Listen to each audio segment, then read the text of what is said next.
ನನ್ನ ಪ್ರೀತಿಯ ಭಾರತೀಯರೇ, ನಾವೆತ್ತ ಸಾಗುತ್ತಿದ್ದೇವೆ? ಪ್ರೀತಿಯ ಸ್ನೇಹಿತರೆ, ಮಾತೃದೇವೋಭವ, ಪಿತೃದೇವೋಭವ, ತಾಯಿಯನ್ನು ದೇವರಂತೆ ಕಾಣು ಅಂತ ಹೇಳಿದ ದೇಶ ಭಾರತ. ಆದರೆ ಇದನ್ನು ಆಚರಿಸುತ್ತಿರೋದು ಆಸ್ಟ್ರೇಲಿಯಾ. ಆಚಾರ್ಯ ದೇವೋಭವ, ಗುರುಗಳನ್ನು ದೇವರಂತೆ ಕಾಣು ಅಂತ ಹೇಳಿದ ದೇಶ ಭಾರತ. ಆದರೆ ಇದನ್ನು ಆಚರಿಸುತ್ತಿರುವ ದೇಶ ಚೈನಾ.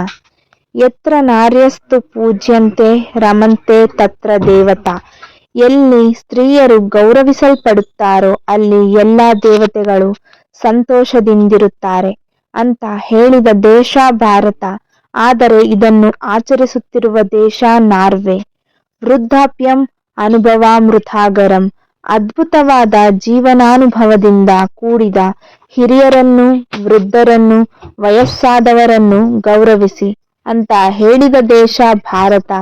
ಆದರೆ ಇದನ್ನು ಆಚರಿಸುತ್ತಿರುವ, ಪಾಲಿಸುತ್ತಿರುವ ದೇಶ ಐಸ್ಲ್ಯಾಂಡ್. ಸತ್ಯಮೇವ ಜಯತೆ, ಸತ್ಯಕ್ಕೆ ಸಾವಿಲ್ಲ ಅಂತ ಹೇಳಿದ ದೇಶ ಭಾರತ. ಆದರೆ ಇದನ್ನು ಪಾಲಿಸುತ್ತಿರುವ ದೇಶ ಯುಕೆ, ಯುನೈಟೆಡ್ ಕಿಂಗ್ಡಮ್. ಧೈರ್ಯಂ ಸರ್ವತ್ರ ಸಾಧನಂ, ಧೈರ್ಯವೇ ವಿಜಯಕ್ಕೆ ಮೂಲ ಅಂತ ಹೇಳಿದ ದೇಶ ಭಾರತ. ಆದರೆ ಇದನ್ನು ಪಾಲಿಸುತ್ತಿರುವ ದೇಶ ಇಸ್ರೇಲ್. ಕೃಷಿತೋ ನಾಸ್ತಿ ದುರ್ಭಿಕ್ಷಂ, ಕಾಯಕವೇ ಕೈಲಾಸ, ದುಡಿಮೆಯೇ ದೇವರು. ಎಲ್ಲಿ ಕೃಷಿ ಇರುತ್ತೋ ಅಲ್ಲಿ ಬರಗಾಲ ಬರುವುದಿಲ್ಲ ಅಂತ ಹೇಳಿದ ದೇಶ ಭಾರತ. ಆದರೆ ಇದನ್ನು ಪಾಲಿಸಿ ಆಚರಿಸುತ್ತಿರುವ ದೇಶ ಸೌತ್ ಕೊರಿಯಾ, ದಕ್ಷಿಣ ಕೊರಿಯಾ. ಆನೋ ಭದ್ರಃ ಕ್ರತವೋ ಯಾಂತು ವಿಶ್ವತಃ.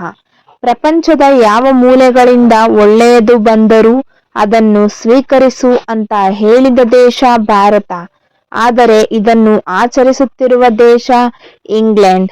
ಈ ಪ್ರಪಂಚಕ್ಕೆ ಓಂ ಶಾಂತಿ, ಎಲ್ಲೆಡೆಯೂ ಶಾಂತಿ ನೆಲೆಸಲಿ ಅಂತ ಹೇಳಿದ ದೇಶ ಭಾರತ. ಆದರೆ ಇದನ್ನು ಪಾಲಿಸುತ್ತಿರುವ ದೇಶ ನಾರ್ವೆ. ಈ ಜಗತ್ತಿಗೆ ಭಗವದ್ಗೀತೆಯನ್ನು ಬೋಧಿಸಿದ ದೇಶ ಭಾರತ. ಆದರೆ ಇದನ್ನು ಅಕ್ಷರಶಃ ಪಾಲಿಸುತ್ತಿರುವ ದೇಶ ಜಪಾನ್. ಈ ಜಗತ್ತಿಗೆ ಕಾನೂನುಗಳನ್ನು, ನೀತಿ ಸಂಹಿತೆಗಳನ್ನು ತಿಳಿಸಿದ ದೇಶ Bharat.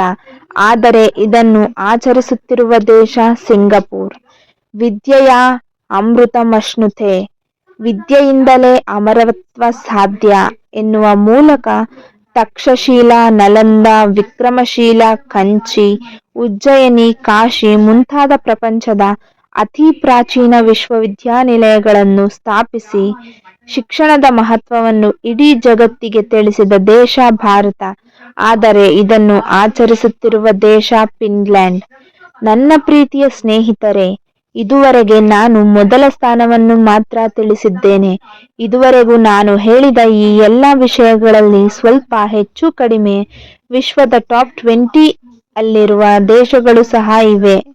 Norway, Iceland, Denmark, Sweden, Finland, Japan, UK, China, Switzerland, New Zealand, Singapore, South Korea, Netherland, UAE, Australia, Israel, England, Indonesia and Cambodia.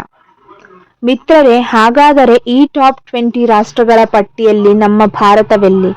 ಇಲ್ಲಿಯವರೆಗೂ ನಾನು ಹೇಳಿದ ಎಲ್ಲ ವಿಷಯಗಳಲ್ಲಿ ಒಂದು ಕಾಲದಲ್ಲಿ ಪ್ರಪಂಚದ ನಂಬರ್ 1 ರಾಷ್ಟ್ರವಾಗಿದ್ದ ನಮ್ಮ ಭಾರತ, ಈ ಎಲ್ಲ ವಿಚಾರಗಳನ್ನು ತಾನು ಮಾಡಿದ ನನ್ನ ಭಾರತ ಈಗ ಎಲ್ಲ ದೇಶಗಳಿಗಿಂತ ಈ ಮೇಲ್ಕಂಡ ವಿಚಾರಗಳಲ್ಲಿ ಕೊನೆಯಲ್ಲಿದೆ. ಯಾಕೆ?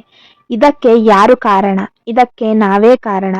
ಪಾಶ್ಚಾತ್ಯ ಸಂಸ್ಕೃತಿಯ ಪ್ರಭಾವದಿಂದ, ಅತಿಯಾದ ಸ್ವಾತಂತ್ರ್ಯ ಹಾಗೂ ಸ್ವೇಚ್ಛಾಚಾರದಿಂದ ಕುರಿಗಳಂತೆ ಪಾಶ್ಚಾತ್ಯ ಸಂಸ್ಕೃತಿಯ ದಾಸರಾಗಿ ನಮ್ಮ ಪವಿತ್ರ ಭಾರತದ ಮಹೋನ್ನತ ಸಂಸ್ಕೃತಿಯನ್ನು ಮರೆತು ದಾರಿಬಿಟ್ಟ ಮಕ್ಕಳಾಗಿ, ಮೂರು ಬಿಟ್ಟ ಪ್ರಜೆಗಳಾಗಿ, ನಾಚಿಕೆ, ಮಾನ, ಮರ್ಯಾದೆ ದಾರಿಬಿಟ್ಟು ಹೋಗುತ್ತಿದ್ದೇವೆ.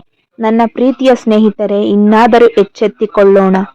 ಈ ಎಲ್ಲ ವಿಷಯಗಳಲ್ಲಿ ಮತ್ತೆ ಜಗತ್ತಿನೆದುರು ನಂಬರ್ 1 ಸ್ಥಾನದಲ್ಲಿ ನಮ್ಮ ಭಾರತ ದೇಶವನ್ನು ತಂದು ನಿಲ್ಲಿಸೋಣ. ಹಾಗೆಯೇ ಈ ಎಲ್ಲ ಜವಾಬ್ದಾರಿ ನಮ್ಮೆಲ್ಲರ ಮೇಲಿದೆ ಎಂಬುದನ್ನು ಮರೆಯದಿರೋಣ. ಓಕೆನಾ? ನಮಗಾಗಿ ಮಾಡಿಕೊಂಡ ಕೆಲಸಗಳು ನಮ್ಮೊಂದಿಗೆ ಮುಗಿದು ಹೋಗುತ್ತವೆ. ಆದರೆ ಇತರಿಗಾಗಿ ಮಾಡಿದ ಒಳ್ಳೆಯ ಕೆಲಸಗಳು ಮಾತ್ರ ನಮ್ಮ ನಂತರವೂ ಉಳಿದಿರುತ್ತವೆ. ಪರಮ ಪೂಜ್ಯ ಡಾಕ್ಟರ್ ಶ್ರೀ ಶ್ರೀ ಶ್ರೀ ಶಿವಕುಮಾರ ಮಹಾಸ್ವಾಮಿಗಳು. ಸಮಸ್ಯೆಗಳಿಂದ ಕಷ್ಟಗಳಿಂದ ತಪ್ಪಿಸಿಕೊಂಡು ಬದುಕುವುದು ಜೀವನವಲ್ಲ, ನಮಗೆದುರಾಗುವ ಕಷ್ಟಗಳೊಂದಿಗೆ ಹಾಗೂ ಸಮಸ್ಯೆಗಳೊಂದಿಗೆ ಸೆಣಸಾಡಿಕೊಂಡು ಬೆಳೆಯುವುದೇ ನಿಜವಾದ ಜೀವನ. ಪರಮ ಪೂಜ್ಯ ಡಾಕ್ಟರ್ ಶ್ರೀ ಶ್ರೀ ಶ್ರೀ ಶಿವಕುಮಾರ ಮಹಾಸ್ವಾಮಿಗಳು. ಚಪ್ಪಾಳೆ ಹೊಡೆದು ಹೊಗಳುವವರನ್ನು ಒಂದು ವೇಳೆ ಮರೆತರೂ ಕಷ್ಟದಲ್ಲಿ ಕೈ ಹಿಡಿದು ಮೇಲಕ್ಕೆತ್ತಿದವರನ್ನು ಮಾತ್ರ ಎಂದಿಗೂ ಮರೆಯಬೇಡಿ. ಪರಮ ಪೂಜ್ಯ ಡಾಕ್ಟರ್ ಶ್ರೀ ಶ್ರೀ ಶ್ರೀ ಸಿದ್ಧಲಿಂಗ ಮಹಾಸ್ವಾಮಿಗಳು. ಇದ್ದಷ್ಟು ದಿನ ನಮ್ಮ ಕೈಲಾದಷ್ಟು ಒಳ್ಳೆಯ ಕೆಲಸಗಳನ್ನು ಮಾಡುತ್ತಾ ಒಳ್ಳೆಯವರಾಗಿರುತ್ತಾ ಖುಷಿಯಿಂದ ಬದುಕು ಬಿಡಬೇಕು. ಏಕೆಂದರೆ ನಮ್ಮ ಹೃದಯ ಸದ್ದಿಲ್ಲದೆ ಯಾವಾಗ ಸ್ತಬ್ಧವಾಗುವುದೋ ಗೊತ್ತಿಲ್ಲ. ಬಾಲಚಂದ್ರ ಎಂ. ಧನ್ಯವಾದಗಳು.